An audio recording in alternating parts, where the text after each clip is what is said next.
Dear students, इस video में हम आज अल्कोहल्स के मोनोहाइड्रिक अल्कोहल्स के बनाने की विधियां, प्रिपरेशन मेथड्स के बारे में डिस्कस करेंगे।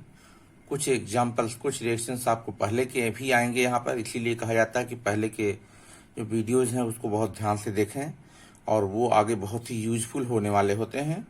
इसी प्रकार से जब भी आप इस वीडियो को देखें तो अंत तक देखें, और मैं बीच में बहुत ही तोड़ तोड़ कर उसको पूरी तरीके से उसके मैकेनिज्म को भी बताने का प्रयास करता हूं जहां संभव होता है आपके स्टैंडर्ड के हिसाब से, और इसे आप बहुत ध्यान से देखें। अब हम स्टार्ट करते हैं।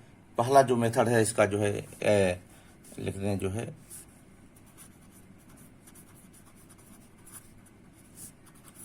मेथड्स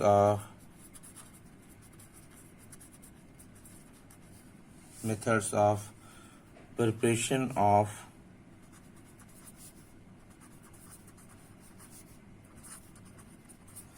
मोनोहाइड्रिक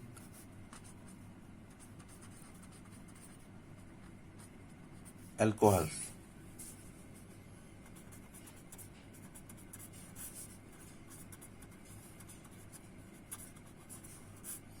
मोनोहाइड्रिक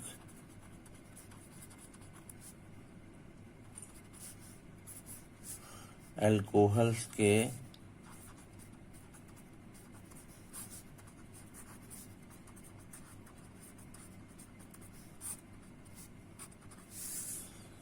बनाने की विधियां।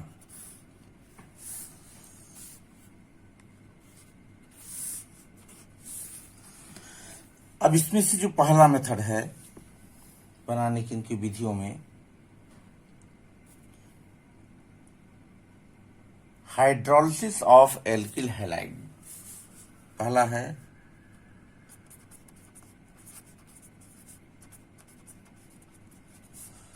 हाइड्रोलिसिस ऑफ एल्किल हैलाइड्स, या आप इसे एल्किल हैलाइडो या हेलो एल्केन्स का जल अपघटन भी कर सकते हैं।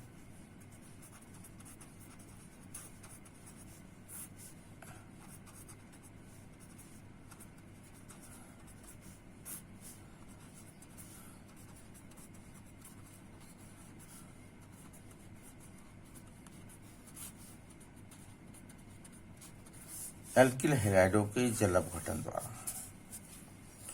पहले तो हम आपको ये बता दें कि इस विधि में जो भी एल्कोहल प्राप्त होगा, जितने कार्बन का एल्किल हैलाइड लिया जाएगा उतने ही कार्बन का एल्कोहल प्राप्त होगा। इसमें कार्बन की संख्या में कोई परिवर्तन नहीं आता है। तो आप इस रिएक्शन को आप देखेंगे, RX ये एल्किल हैलाइड है। अब एल्किल हैलाइड पर NaOH के साथ इसको जल अपघटित जब करते हैं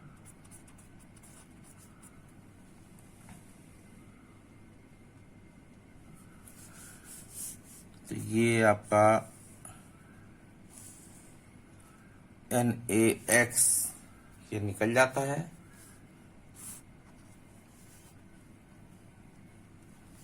और ये हो जाता है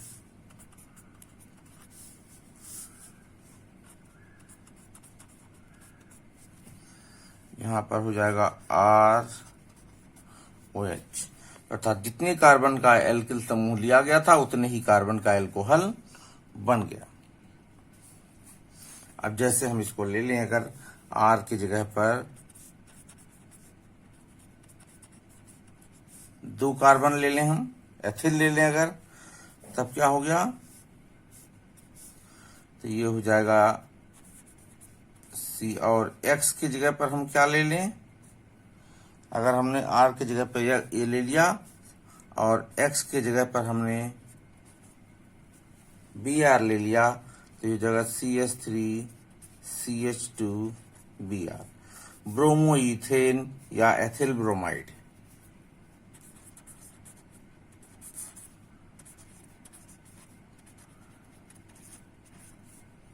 एथिल ब्रोमाइड हो गया।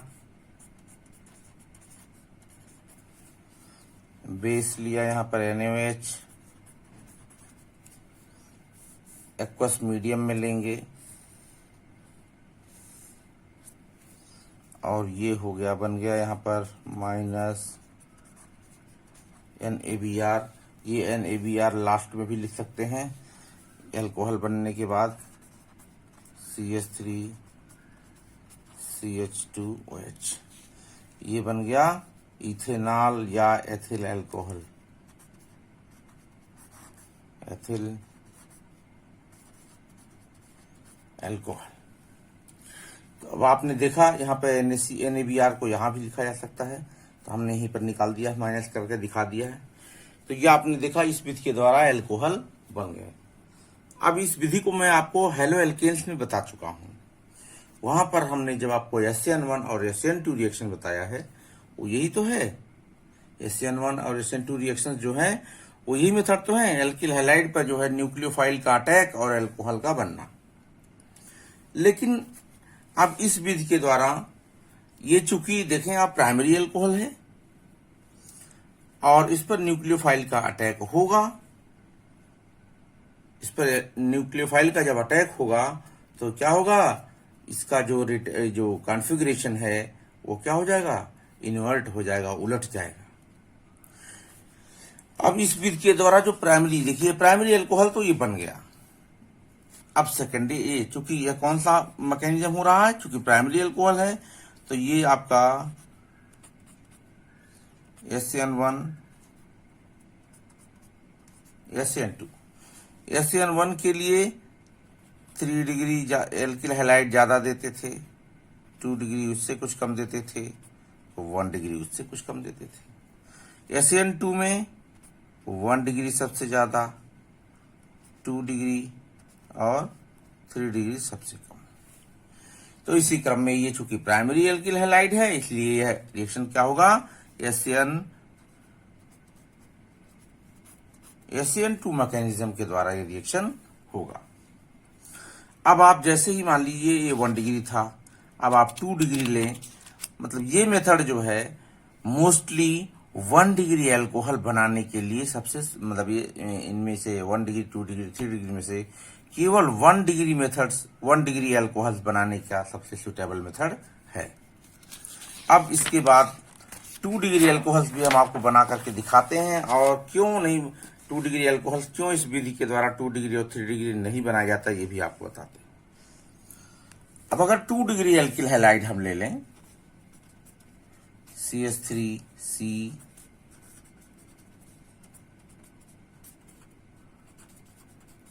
ये देखिए 2 डिग्री एल्किल हैलाइड हो गया, इस कार्बन से 2 कार्बन डाइऑक्साइड जुड़े हैं, इसको कह सकते हैं, क्या कह सकते हैं, 2 ब्रोमोप्रोपेन।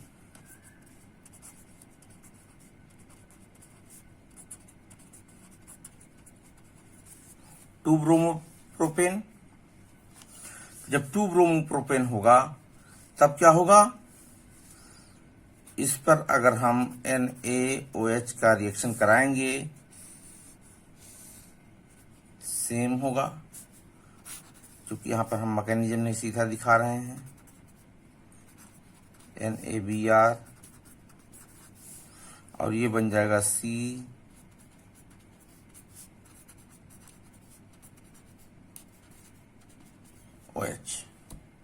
ये बन गया 2 डिग्री अल्कोहल, 2 डिग्री अल्कोहल बन गया।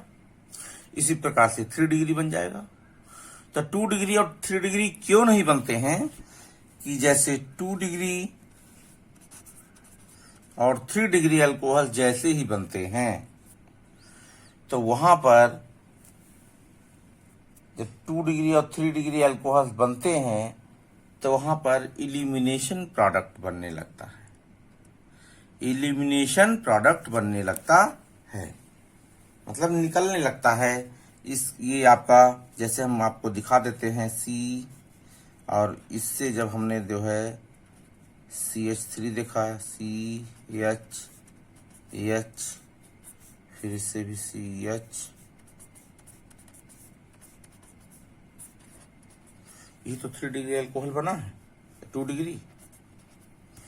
तो इसमें से होता क्या है चाहे इस कार्बन का चाहे इस कार्बन का, दोनों कार्बन समान है, इसलिए इसका H और इसका OH ये वाटर मॉलिक्यूल के रूप में निकल जाता है और यहाँ पर डबल बॉन्ड बन जाता है। यहाँ पर हो जाएगा -H2O और CH3H double bond CH2, alkene बन गया। इसको कहते हैं हाइड्रोलिसिस ऑफ एल्कोहल, एल्कोहलों का जल अपघटन। आगे इसकी प्रॉपर्टी में भी आएगा इस तरह का, तो वहां पर भी हम आपको बताएंगे। तो एल्कोहलों के जल अपघटन के पश्चात क्या होगा, यहाँ पर एल्कीन बन जाएगा। ये इलिमिनेट हो गया, यहां से देखिए वाटर मॉलिक्यूल निकल गया। इसीलिए 2 डिग्री जैसे ही अल्कोहल बनता है 2 डिग्री वो इलिमिनेट कर जाता है, इसलिए 2 डिग्री अल्कोहल बना इस विधि के द्वारा नहीं बनाए जाते हैं। इसी प्रकार से 3 डिग्री के पास और ज्यादा ऑप्शन है, तो 3 डिग्री में हो गया CHH,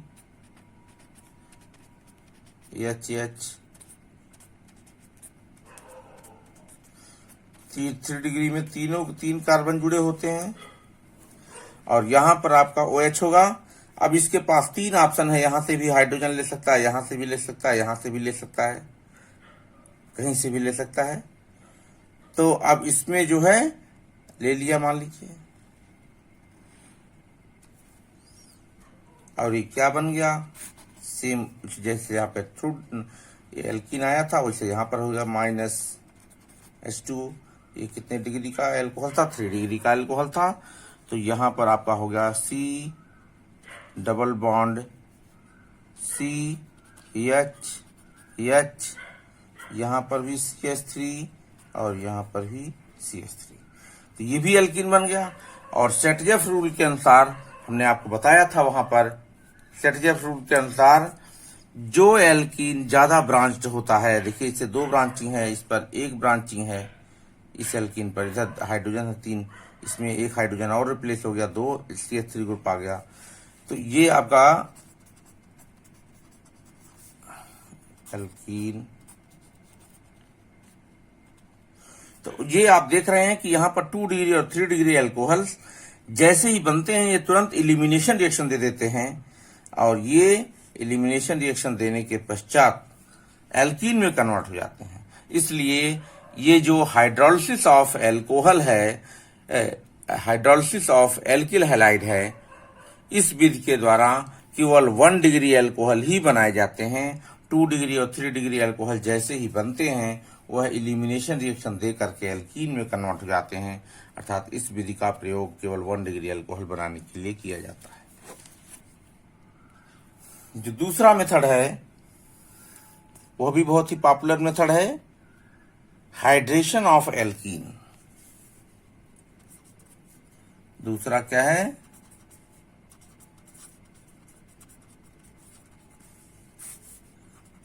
hydration of alkenes. Hydration, hydra शब्द जहां पर आया वहां पर जल जान लीजिए, तो हाइड्रेशन ऑफ एल्कीन मतलब हो गया एल्कीनों के जल योजन, मतलब जल के जुड़ने, योजन का मतलब योजित होना, एल्कीनों के जल योजन द्वारा, अर्थात इसमें जल का अणु जुड़ जाता है। अब आपको इसमें हम बता देते हैं कि जैसे कोई एल्कीन है, इस पर जो है water molecule concentrate sulphuric acid के उपस्थिति में इस पर योजित हो जाता है, अर्थात जब जब जल योजित होने का मतलब हो गया, जैसे यह H2O था, ये टूटेगा H प्लस और OH माइनस में, तो एक कार्बन पर H जाएगा, एक कार्बन पर OH जाएगा। तो चूंकि ये सिमेट्रिकल एल्कीन है, एक कार्बन इधर है एक कार्बन इधर है, इसलिए किसी पर भी H चला जाए और OH चला जाए कोई फर्क नहीं पड़ता, लेकिन एसिमेट्रिकल में अलग होगा, अभी बता रहे हैं। तो ये बन गया आपका C, H प्लस चला गया इस पर, तो ये हो गया आपका H, 2 H था, ये H है, हाइड्रोजन है, और एक H ये भी चला गया, तो 3 H हो गए, सिंगल बॉन्ड हो गया, ये डबल बॉन्ड जब टूटा। और इससे 2 तो हाइड्रोजन थे और एक OH ग्रुप लग गया। तो यहां आपने देखा CH3 CH2 OH, ये क्या हो गया,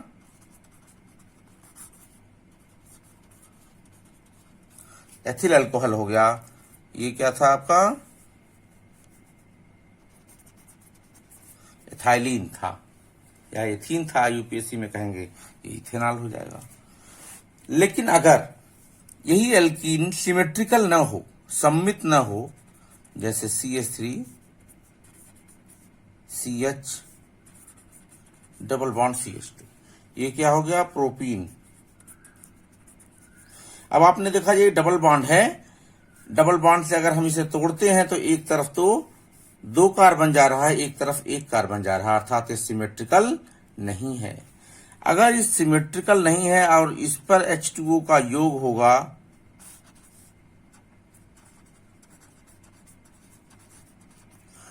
तो इसमें अब ये जो रिएक्शंस होगा ये मार्कोनिकॉफ के नियम के अनुसार होगा।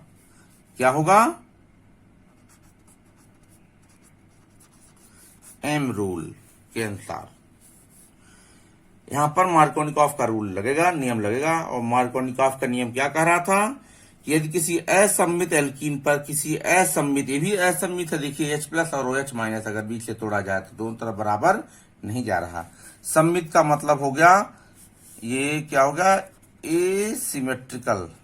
और अगर ये आपका Cl देखिए टूटने पर बराबर दोनों तरफ जा रहा, तो ये क्या होगा,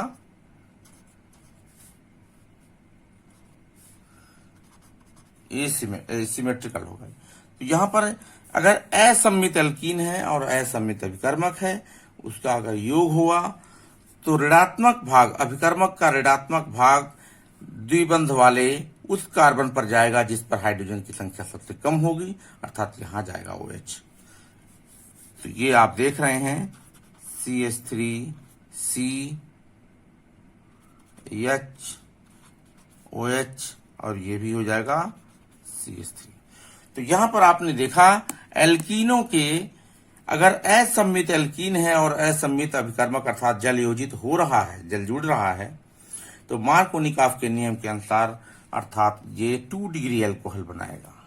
1 डिग्री अल्कोहल केवल सम्मित अल्कोहल से बनाया जा सकता है, केवल सममित अल्कोहल से ही 1 डिग्री बनाया जा सकता है, और नहीं तो 2 डिग्री ही बनाया जा सकता, और वो भी सम्मित में केवल एथिलीन से आप कर सकते हैं। क्योंकि अगर यही दोनों तरफ मेथिल लगा दें, सम्मित तो होगा, लेकिन ये कार्बन कितने डिग्री का, 2 डिग्री का हो जाएगा, तो 2 डिग्री अल्कोहल बन जाएगा। अर्थात केवल एथिलीन से ही 1 डिग्री अल्कोहल बनाया जा सकता है, और बाकी किसी भी एल्कीन से 1 डिग्री अल्कोहल नहीं बनाया जा सकता है। 2 डिग्री या 3 डिग्री बनाया जाएगा। इसका देखिए यहां पर क्या हो गया,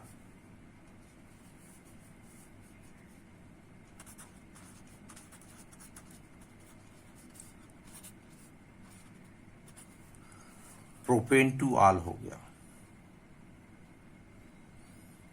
ये 2 डिग्री अल्कोहल हुआ कि नहीं हो गया, देखिए जिस कार्बन से वह जुड़ा है उससे एक कार्बन यह है, एक कार्बन यह है। इसी प्रकार से जितने ज्यादा इसकी ब्रांचिंग बढ़ानी है, जितने डिग्री का बनाना है, ब्रांचिंग करके बना सकते हैं। अब आपको यहां पर इसकी हम थोड़ी सी मैकेनिज्म के बारे में बता देते हैं कि यहाँ पर H2SO4 का क्या रोल होता है। H2SO4 का रोल होता है, जैसे H2SO4 का रोल जहां कहीं भी होता है 99% प्रोटॉन प्रोड्यूस करने के लिए होता है। ये टूटता है, H+